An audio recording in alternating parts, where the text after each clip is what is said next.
నమస్తే. చూసినాము నిన్న మొన్న 2 రోజుల నుంచి వెళ్ళి కేసీఆర్కి సిట్ నోటీసులు పంపడం జరిగింది. చివరాఖరికి ఈ తెలంగాణ రాష్ట్రాన్ని 2 సార్లు పాలించినటువంటి కేసీఆర్ కూడా ఇట్లాంటి పరిస్థితి తప్పదా? జనాలు ఏమనుకోవాలి? వాస్తవానికి కాంగ్రెస్ పార్టీ పగబట్టినట్టే బీఆర్ఎస్ పార్టీని కావాలనే వరుసగా అందరికీ ఒకరికి చివరాఖరికి మాజీ ముఖ్యమంత్రి కూడా నోటీసులు ఇవ్వడం జరిగింది. సరే, ఒకసారి మాట్లాడే ప్రయత్నం చేద్దాం. గతంలో కూడా హరీష్ రావుకి ఇచ్చినారు, మొన్న సంతోష్ రావుకి ఇచ్చినారు, కేటీఆర్కి ఇచ్చినారు, ఇప్పుడు లాస్ట్కి కేసీఆర్ కూడా ఇచ్చిండ్రు. సో ఈ అంశం మీద మాట్లాడదాం. పావని గౌడ్ గారు ఉన్నారు, చెప్పండి ఎట్లా చూస్తారు? అంటే వరుసగా బీఆర్ఎస్లో అందరికి ఇచ్చారు, ఆఖరికి మాజీ ముఖ్యమంత్రి కూడా ఇచ్చారు. మీ స్పందన ఏంటి? రాజకీయ కక్షలో భాగంగా పాలన చేయరా అనేసి రేవంత్ రెడ్డికి అధికారాన్ని ప్రజలు కట్టబెడితే పాలనను ప్రజలను గాలి కొదిలేసి దోసుకున్న డబ్బులను దాచుకోవడానికి దాబోసుకుపోయి తెలంగాణలో డైవర్షన్ పాలిటిక్స్కి తెరలేపిండి తప్ప ఇంకొకటి ఏం లేదు. ఈ సిట్ అనేది కేసీఆర్ గారి గౌరవాన్ని తగ్గించడానికి చేసే ప్రయత్నమే తప్ప ఇంకొకటి లేదు.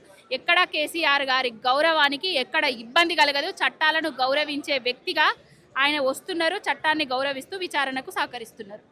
అంటే ఇప్పుడు కేటీఆర్ని సిట్ విచారణ జరిపినప్పుడు ఏం తేలింది, హరీష్ రావుని సిట్ విచారణ జరిపినప్పుడు ఏం తేలింది, మొన్న జోగినిపల్లి సంతోష్ రావుని సిట్ విచారణ చేసినప్పుడు ఏం తేలింది? వాస్తవానికి వీళ్ళు చేసి నిజంగానే ఫోన్ ట్యాపింగ్ చేసిరు అనేది బయటపడ్డదా? అట్లాంటి సమాచారం ఏమైనా బయటకు వచ్చిందా? ఇప్పుడు hello brother, I am with you, don't bother you, మన వాళ్ళు బ్రీఫ్డ్ మీ అని అన్నది రేవంత్ రెడ్డి షోలా చంద్రబాబు నాయుడు షోలా వినబడుతుంది. దానికి మాకు సంబంధం లేదు. ఒక రాజ్య పాలన జరుగుతుంటే గూఢాచారి వ్యవస్థ అనేది దానిలో భాగమే. అది ఎవరు చేసిండ్రు, అధికారులు చేసిండ్రా, ఎవరు చేసిండ్రు మనకు తెలియదు. దానికి కేసీఆర్ గారికి సంబంధం ఏందో కూడా తెలియదు. ఇప్పుడు కేసీఆర్ గారిని సాక్ష్యాల కోసమే విచారించడం జరుగుతున్నది. ఆల్రెడీ సాక్ష్యాలు దొరికినాయి, కేసీఆర్ గారు ఒప్పుకున్నారు, కేటీఆర్ ఒప్పుకున్నాడు, హరీష్ రావు ఒప్పుకున్నాడు అనేసి బయట లీకులు ఇచ్చి పచ్చ కుక్కలతోటి పిచ్చి మీడియాలా రాపిస్తున్న నాయకులు ఎవరు? ఈ డైవర్షన్ అంతా దేనికోసం? మీరు దోసుకునే మీ కాంట్రాక్టులు, మీ కమిషన్లు, మీ లంగ పంచాయతీలు, మీ నైని బొగ్గు కుంభకోణం, మీ ఆబ్కారీ లొప్పు కుంభకోణాలు ఇవన్నీ బయటపడకుండా ఉండడానికి, మేడారం సమ్మక్క సారలమ్మ జాతరల భక్తులు పడుతున్న ఇబ్బంది బయటపడకుండా ఉండడానికి కేసీఆర్ గారి మీద అక్కసును వెళ్ళగక్కుతున్నారు తప్ప ఇంకొకటి లేదు. కేసీఆర్ గారు తెలంగాణ కోసం పుట్టిన భూమిపుత్రుడు, తెలంగాణ గడ్డను తీసుకొచ్చిన వీరుడు, యోధుడు, కారణ జన్ముడు, తెలంగాణ కోసమే తన తచ్చుడో తెలంగాణ అచ్చుడో అని నినదించిన యోధుడు బాపు కేసీఆర్ గారు.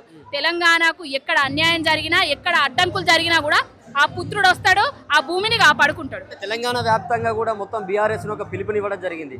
రాష్ట్రం వ్యాప్తంగా మొత్తం కూడా నిరసనలు చేయండి అని చెప్పేసి పిలుపునిచ్చారు కదా బీఆర్ఎస్ పార్టీ.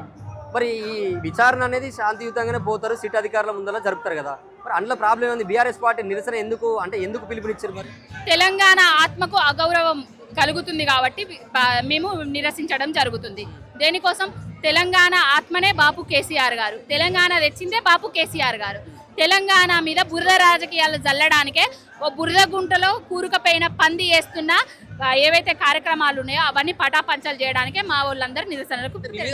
ఇప్పుడు బీఆర్ఎస్ పార్టీ మీద, కేసీఆర్ మీద, కేటీఆర్ మీద, హరీష్ రావు మీద అనేక ఆరోపణలు కాదు వాస్తవాలు ఉన్నాయి. కాళేశ్వరం కావచ్చు, అంతకుముందుకు వీళ్ళందరూ కూడా కుటుంబ పాలన చేసిన లక్షల కోట్ల రూపాయలు కూడా దోసుకున్నారు.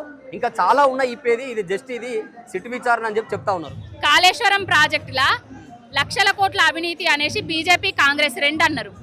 బీజేపీ కేంద్రంలో ఉన్నది, రాష్ట్రంలో కాంగ్రెస్ ఉన్నది. ఇప్పటి వరకు ఏం చేసిండ్రు? అధికారంలో ఉన్నది మీరే కదా. కాళేశ్వరం లేకపోతే తెలంగాణకు నీళ్ళెక్కడి? అధికారమే లేకపోతే, కేసీఆర్ లేకపోతే తెలంగాణ ఎక్కడిది? అసలు తెలంగాణ అనే పదమే వచ్చిందంటే దానికి కారణం కేసీఆర్ గారు కాదా? ఆయన అగౌరవం చేయడానికే ఆయన చెప్పిండు, ఏదైతే అధికారంలోకి రావడానికి ముందు కేసీఆర్ గారి ఆనవాళ్ళు లేకుండా చేస్తామని చెప్పిండు. ఇప్పుడు వచ్చిన తర్వాత కూడా అదే ప్రయత్నాలు చేస్తున్నాడు. సిట్ ఆల్రెడీ ఫస్ట్ నందినగర్లో ఉన్న నివాసానికి పంపించారు కదా నోటీసులు. సో మరి అక్కడ గ్రేటర్ హైదరాబాద్ పరిధిలో జరగాల్సినటువంటి విచారణ ఎర్రబెల్లి ఫామ్ హౌస్కి ఎందుకు రమ్మన్నాడు కేసీఆర్? మరి నిజంగానే చేసిండా అనేది అక్కడి నుంచి వస్తున్నటువంటి ఆరోపణ. ఎక్కడ చేసిండా అనేది నందినగర్లో కేసీఆర్ గారు ఉండరు. ఆ విషయం మొన్నటిదాకా మంత్రులకు తెలుసు, అందరికీ తెలుసు. ఆయన వ్యవసాయ క్షేత్రంలో, ఆయన నియోజకవర్గంలో వ్యవసాయం చేస్తూ ఉన్నారు. ఆ విషయం తెలిసి 65 ఏళ్ళు దాటిన వ్యక్తిని ఎక్కడికైనా వాళ్ళ వెసులుబాటు ప్రకారము అధికారులు పోయి విచారించే హక్కు ఉంటుంది. అయినా కూడా ఆయన మీద బురద చల్లడానికే నందినగర్ దగ్గర నివాసంలో గోడకు అంటించడం జరిగింది. ఆనాడు అధికారంలోకి వచ్చి ప్రగతి భవన్లా కేసీఆర్ గారి నేమ్కి పెండెంట్ రాయడం జరిగింది. ఇప్పుడు అధికారంలో కురుకుతూ వాళ్ళ కాంట్రాక్టులు కమిషన్లు బయటపడకుండా ఉండడానికి సిట్టు పేరుతోటి గోడలకు అంటేయడం జరుగుతుంది. ప్రజలందరూ గమనిస్తున్నారు. రేపు రాబోయే రోజులల్లా రేవంత్ రెడ్డికి కర్రు కాల్చి వాత పెడతారు. అంటే ఫైనల్గా కేసీఆర్కి సిట్ విచారణ జరిపారు కదా, ఈరోజు మరి అందులో అంశం నిజంగానే వాస్తవానికి వీళ్ళు ఫోన్ ట్యాపింగ్ చేసిరా అనే వాస్తవం బయట పెడతారా ఈ ప్రభుత్వం అని మీరు అనుకుంటున్నారా? అసలు ఫోన్ ట్యాపింగ్ ఎక్కడ జరిగింది? ఎవరు చేసిండ్రు?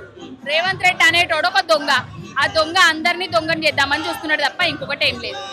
ఫైనల్గా బీఆర్ఎస్ పార్టీలో ఒకరెనుక అందరు అయిపోయినారు. ఇక ఫైనల్గా మాజీ ముఖ్యమంత్రిగా ఇచ్చారు కదా, పార్టీ అధినేతకే ఇవ్వడంతో మరి పార్టీలో నిజంగానే ఎవరో బలోపేతం అవుతుందా లేకపోతే బలం తగ్గుతుందా? బలాన్ని చూస్తున్నారు కదా, ఎన్ని వచ్చినా కూడా ఈ సైన్యం కేసీఆర్ గారి కోసం ఉంటుంది. తెలంగాణనే కేసీఆర్, కేసీఆర్ అంటేనే తెలంగాణ.